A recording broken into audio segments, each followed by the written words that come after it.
Maliennes, Maliens, mes chers compatriotes, je voudrais tout d'abord rendre grâce à Dieu, dont l'infinie bonté nous a permis de voir ce jour heureux pour notre peuple. En effet, c'est avec beaucoup de fierté et d'espoir que je viens de signer le texte de la Constitution adopté par le peuple lors du référendum du 18 juin 2023, dont la Cour constitutionnelle a proclamé les résultats définitifs le 21 juillet. Mes chers compatriotes, l'exigence formulée par le peuple au cours des assises nationales de la refondation vient d'être concrétisée par cette signature, qui constitue l'aboutissement d'un processus véritablement historique durant lequel notre peuple a montré sa grande maturité et son sens élevé de la responsabilité. L'acte de promulgation de la Constitution que je viens d'effectuer ouvre ainsi la voie à la naissance de la 4e République du Mali. Mes chers compatriotes, à l'issue du référendum, le peuple s'est exprimé pour la nouvelle Constitution avec une majorité significative de 96,91% des suffrages exprimés. Ceci est la preuve indiscutable de la soif des Maliens de se donner une nouvelle chance pour un nouveau départ.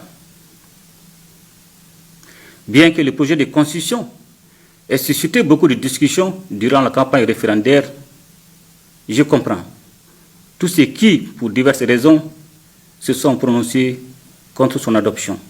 En tout état de cause, chacun s'est exprimé comme il se devait dans un débat démocratique, sans aucune censure, en utilisant tous les moyens de communication existants. À présent que le peuple s'est prononcé, il n'est nullement question de victoire d'un groupe sur un autre. Le verdict de la Cour constitutionnelle a donné le ton à la célébration de la victoire du peuple malien tout entier.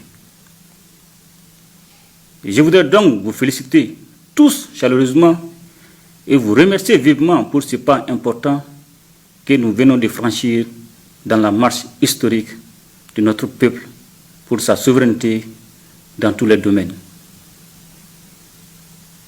Mes chers compatriotes, aujourd'hui, le Mali peut sereinement envisager son avenir politique en mettant en place les institutions qui auront la lourde responsabilité de faire ses premiers pas à la toute nouvelle République. Toutefois, nul ne doit se tromper, car avec la rédaction de cette Constitution, il ne s'agissait point de renier l'histoire politique et institutionnelle de notre pays. Il était plutôt question, par un saut qualitatif, d'atteindre les objectifs de refondation formulés par les Maliennes et les Maliens au cours des assises nationales de la refondation. Le peuple malien, nourri à la source de son passé et de sa riche culture multiséculaire, continuera à assumer son destin avec la même détermination et la même conscience historique. C'est en cela que nous nous rendrons dignes de nos illustres devanciers, dont nous avons la responsabilité de transmettre l'héritage qui nous rend si particulier à la future génération, afin que l'âme malienne, faite de dignité et de sens de responsabilité, se perpétue à travers le temps. Mes chers compatriotes, la nouvelle Constitution pose les bases d'un système démocratique qui se nourrit d'une vision endogène et sociale, tout en s'enrichissant des apports extérieurs. Nous avons fait la preuve que nous pouvons moderniser notre État sans nous renier. Il me plaît ici, encore une fois, de saluer la résilience du peuple malien qui mérite que les décideurs, à quelque niveau qu'ils se trouvent, se dédient entièrement et exclusivement à la résolution de ces problèmes. C'est pour cette raison que le Conseil a tenu à mettre au fondement de l'action publique les principes visant le respect de la souveraineté du Mali, le respect des choix stratégiques et des choix des partenaires opérés par le Mali, la défense des intérêts vitaux du peuple malien dans les décisions prises. Mes chers compatriotes,